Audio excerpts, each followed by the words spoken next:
Muy buenas, bienvenidos todos a una nueva edición de Conversaciones sobre Economía que realizamos desde la Comisión de Economía de la Cámara de Comercio de Zaragoza. Y hoy tenemos una edición pues particularmente especial porque tenemos con nosotros a dos compañeros de la comisión, Eduardo y Enrique, Buenos días. que participan activamente en todas las actividades que realizamos desde la comisión y que hoy han venido a comentarnos cosas de interés sobre economía que seguramente nos van a resultar a todos muy interesantes, ¿no? Yo creo, quizás voy a empezar contigo, Enrique, que la pregunta es casi obligada, ¿no? ¿Cómo está la economía en esta situación post-COVID? ¿Cómo estamos reactivándonos?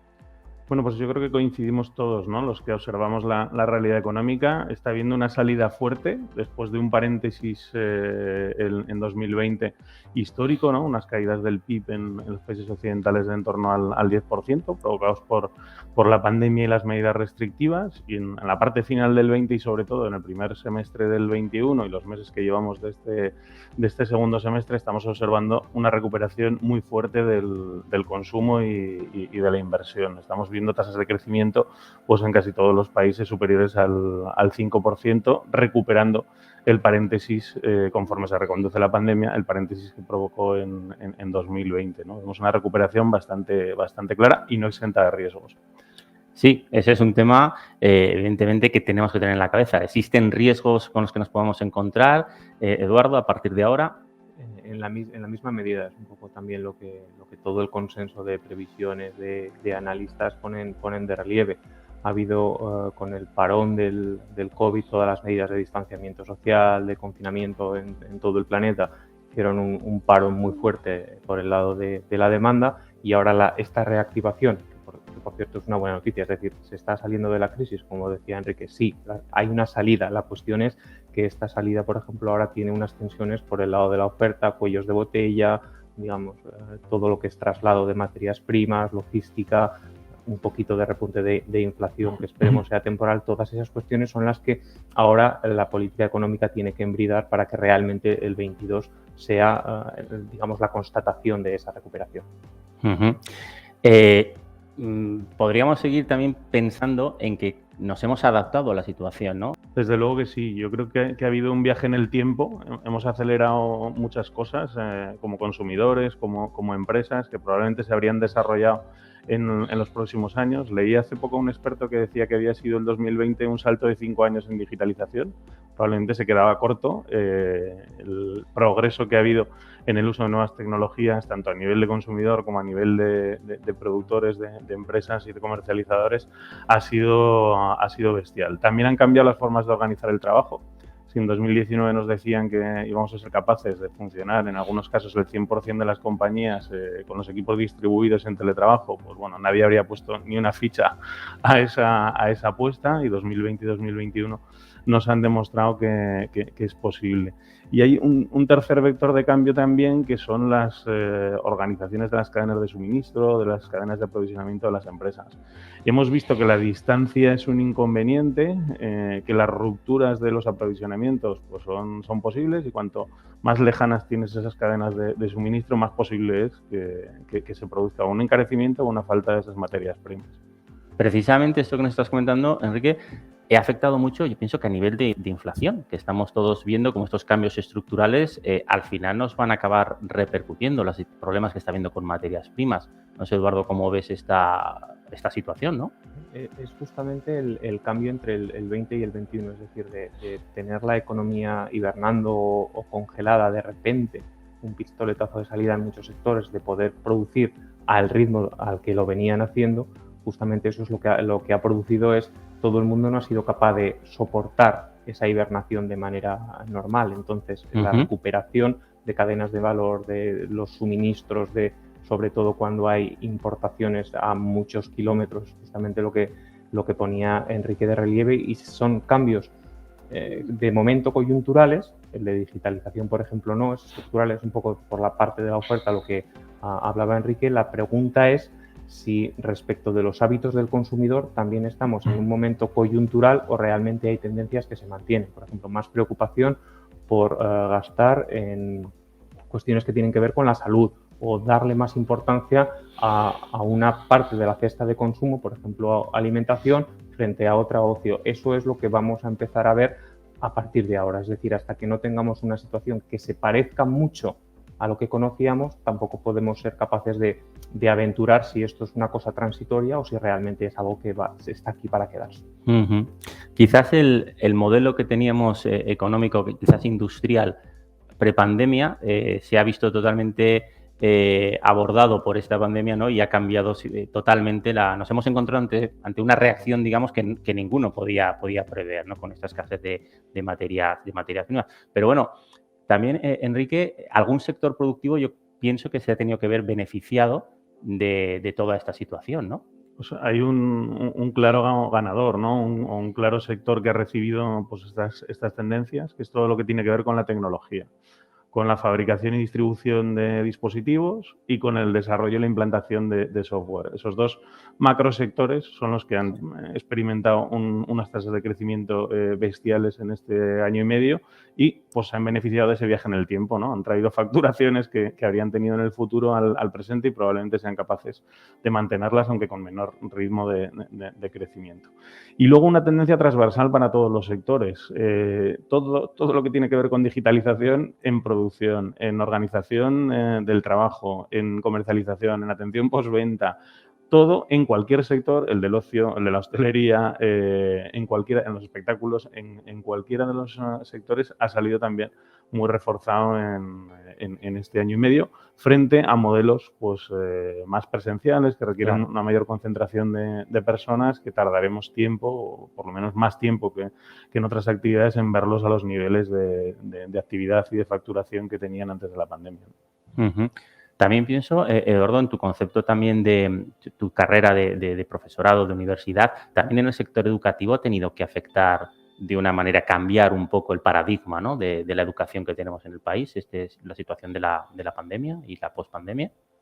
Evidentemente, el momento cero de confinamiento fue una disrupción total, es decir, había que impartir la docencia a distancia de manera generalizada, precisamente, y se fue capaz en todos los niveles educativos de que la educación no sufriera una interrupción, que los alumnos de 3 añitos hasta la universidad, todo el ciclo, pudieran seguir tomando sus clases. Y la cuestión ahora es un poquito, cuando tomamos un poco de aliento y vemos que la situación se normaliza de una manera más o menos estable o común, hacia dónde vamos. Es decir, quizás sea un buen momento para repensar algunas metodologías y poder avanzar justamente en eso, en lo que pensamos que es el aprendizaje activo, es lo que toda la literatura subraya, que es el hecho de mejorar en competencias y en habilidades de verdad, más allá de memorizar, ir a clase de manera pasiva, tomar apuntes y luego repetirlo en un examen.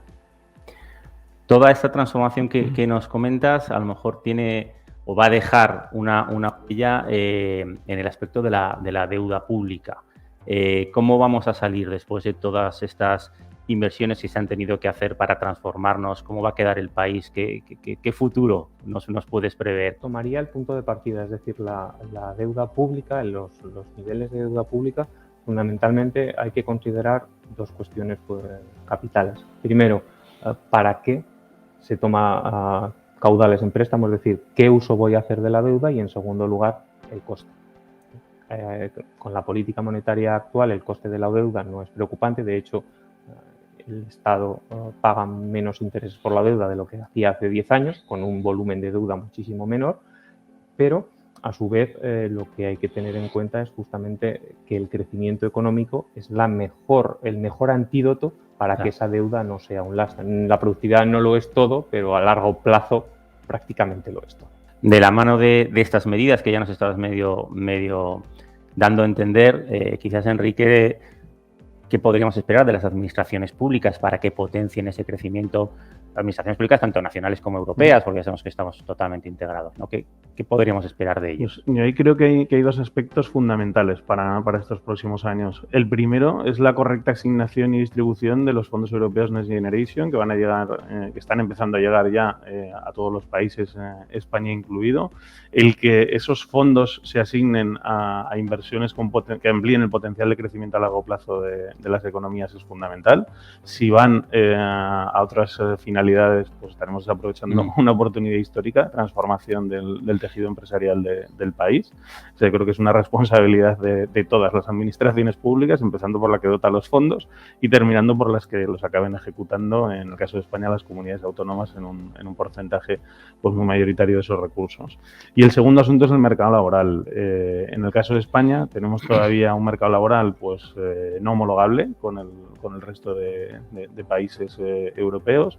Tenemos un problema de flexibilidad y tenemos un problema en muchos casos de estabilidad en la contratación. Entonces tenemos que ser capaces entre todos, con el diálogo social, de encontrar un modelo que sea más comparable con el de otros países y que permita cumplir los dos objetivos a la vez. Que haya más estabilidad en el empleo, que las empresas puedan invertir más en la formación y el desarrollo de sus trabajadores porque la mayoría de ellos tengan una modalidad de contratación indefinida y que a su vez haya también flexibilidad para la entrada y para la salida en los contratos de las empresas. Yo creo que esos son los dos puntos calientes para las administraciones públicas en estos próximos años. Fondos europeos y marco laboral. Marco laboral. Realmente hay camino que andar para podernos, como tú has dicho, homologar, ¿no? Un poco con ese mercado laboral en otros países europeos. Y bueno, y una pregunta común que sabéis porque participáis conmigo preparando estas conversaciones con invitados de relevancia que hemos tenido. Sabéis que siempre decimos de hacer una pregunta común a todos, ¿no? Que es ese deseo económico que tenemos para el año que viene. Eduardo, ¿qué deseas? El deseo yo creo que es compartido y es muy sencillo y realmente es que podamos poner un punto y final, que se acabe la pandemia, que podamos recuperar digamos, esa situación que ahora llamamos de normalidad, pero realmente lo que estamos viviendo es una situación completamente excepcional y yo creo que el deseo estrictamente sería casi en términos de salud pública, pero arrastra a la economía, arrastra hasta el bienestar como seres humanos. Yo creo que ese sería un poquito el broche, aunque esperemos que se cumpla. Estamos ya encaminados. Enrique. Bueno, pues yo me sumo a lo que ha dicho Eduardo y añado un cualitativo. A mí me gustaría que en 2022 y siguientes no se nos olvide el papel que han tenido las empresas, los empresarios y los trabajadores en el 2020 y en el 2021 para combatir los efectos de la pandemia y para dar continuidad, para que nuestras vidas hayan podido tener continuidad a pesar de las circunstancias. Mi deseo es que no se nos olvide el papel que desempeñan las empresas en el funcionamiento de la economía y de la sociedad, que creo que lo hemos vivido y lo hemos puesto en común en este tiempo y ojalá que ese patrimonio inmaterial no se pierda en los próximos años e incluso se refuerce. Muy bien, pues también participo y comulgo con ese deseo, desde luego que todas las empresas sigan apoyadas y sigan en marcha para entre todos salir de la situación. Pues muchísimas gracias a los dos por este rato donde nos habéis compartido pensamientos y puntos de vista y emplazamos a todos a la próxima edición que haremos, la próxima edición de Conversaciones de Economía y muchas gracias a todos.